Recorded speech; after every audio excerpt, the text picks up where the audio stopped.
नमस्कार. आपण पाहत आहात आम्ही नेवास्कर न्यूज. आता पाहूया आजच्या ठळक आणि महत्त्वाच्या बातम्या. अहमदनगर गुन्हे शाखेची मोठी कारवाई. अहमदनगर स्थानिक गुन्हे शाखेने मोठी कारवाई करत 78,82,000 रुपयांचे 470 कापड रोल राजस्थानमधून जप्त केले आहेत. कंपनीचा माल बेंगलोरला न पोहोचवता चालक आणि क्लीनरने संगनमताने अपहार केल्याचा प्रकार उघडकीस आला.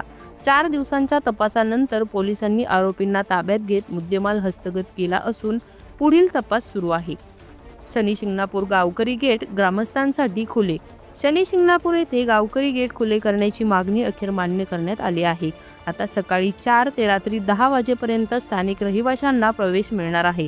प्रशासनाने ओळखपत्र तपासून प्रवेश देण्याचे निर्देश दिले असून ग्रामस्थांनी या निर्णयाचे स्वागत केले आहे.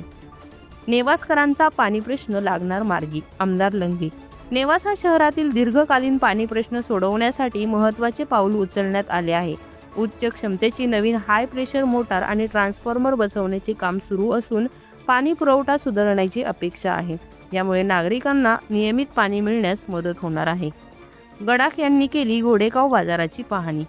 घोडेगाव जनावरांच्या बाजाराला माजी मंत्री शंकरराव गडाख यांनी भेट देत विकास कामांची पाहणी केली. त्यांनी व्यापारी आणि शेतकऱ्यांशी संवाद साधत त्यांच्या अडचणी जाणून घेतल्या. बाजारातील सुविधा आणि कामांबद्दल समाधान व्यक्त करण्यात आले. शनी शिंगणापूर देवस्थान कर्मचाऱ्यांचे उपोषण. शनी शिंगणापूर देवस्थानातील कर्मचाऱ्यांनी 7 महिन्यांपासून थकीत वेतनासाठी उपोषण सुरू केले आहे. वारंवार मागणी करूनही प्रतिसाद न मिळाल्याचा आरोप कर्मचाऱ्यांनी केला असून वेतन तात्काळ देण्याची मागणी केली आहे. मागण्या पूर्ण न झाल्यास आंदोलन तीव्र करण्याचा इशारा देण्यात आला आहे.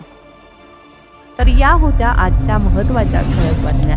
अधिक अपडेटसाठी पाहत रहा आम्ही नेवास्कर न्यूज. धन्यवाद.